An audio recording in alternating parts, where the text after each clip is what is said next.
Good morning, everyone. I hope today finds you well.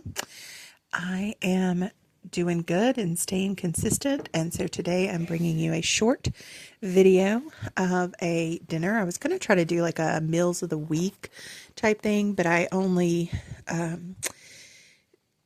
videoed partially one, then this one, and then another one, which was kind of long. So I decided to just skip the one because it was really not of any consequence.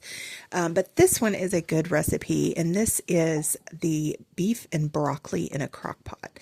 Now, we have very little beef left at this time. Having said that, my dad actually went to the processor today to pick up our beef. He took 3 cows a few weeks ago, or steers actually, to be processed.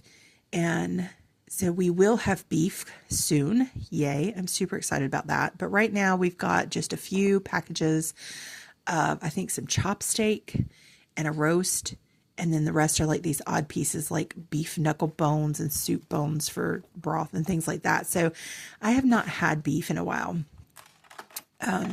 except for that. So I actually went to Aldi and purchased what I would need for this meal. So this is not necessarily a homestead meal, though it easily could be, especially in the fall and spring if you have broccoli growing in your garden, which again, we're in the middle of summer, so I don't have any of that.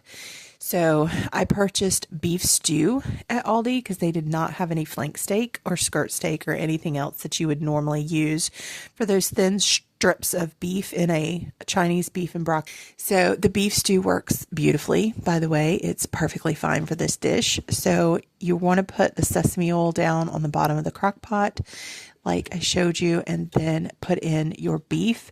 Typically, you want to use beef broth for this. I did not have any beef broth, and I knew I had plenty of chicken broth at home, so I did not buy beef broth. Beef broth and chicken broth is something that we have a plethora of normally, and I knew I had a ton of bones. I need to make more beef broth. I could not bring myself to buy it. So we used chicken broth. And you're looking at 1.5 pounds of beef. I doubled this recipe. Actually, I think I tripled this recipe. But I'm going to give you the regular recipe. 1.5 pounds of the beef, 1 cup of broth, and then, like 1 tablespoon of sesame oil. This is a 1/3 cup brown sugar. Again, I'm like doubling it. And then you're also going to do a 1/2 cup of soy sauce. I prefer low sodium. You don't want to add that extra sodium in this. You've got the broth and everything in it. You don't need it. And I did because I had to buy new. I'm telling you, I literally went to the store. Well, I guess I didn't go and buy everything because I had the broth. I knew I had brown sugar. I have powdered garlic instead of minced garlic, so I substituted that. But I did have to get the beef, soy sauce, and broccoli. I did have everything else. So, I guess I didn't go buy everything, just all the main pieces. And then you're going to add your garlic. Now, again, I have powdered garlic aplenty, so I did not bother buying minced garlic. I even have fresh garlic cloves. I did not feel like peeling and mincing garlic. I kept it super simple and used powdered garlic, and it works perfectly fine. The biggest mistake I made with this recipe, and I've made this before, it's an amazing recipe, but you typically want to cook all of this together and then like 30 minutes before or an hour before it's done, you put in your broccoli. Well, I was walking away from this and I wanted it done when I got back.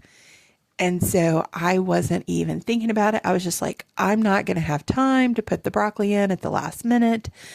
I went ahead and put frozen broccoli in this.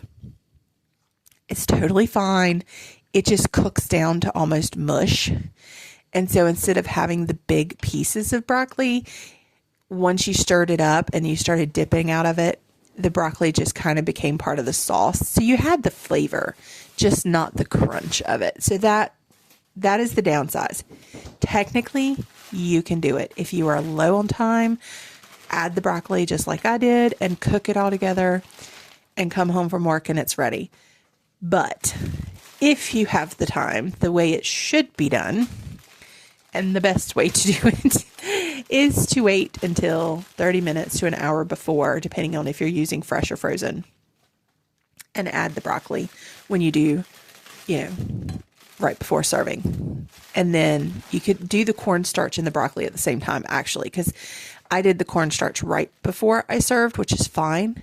But if you're going to add the broccoli, you could do it at the same time. So you're going to want to come back and put like 2 to 3 tablespoons of cornstarch. Most recipes will tell you just to add it straight into it.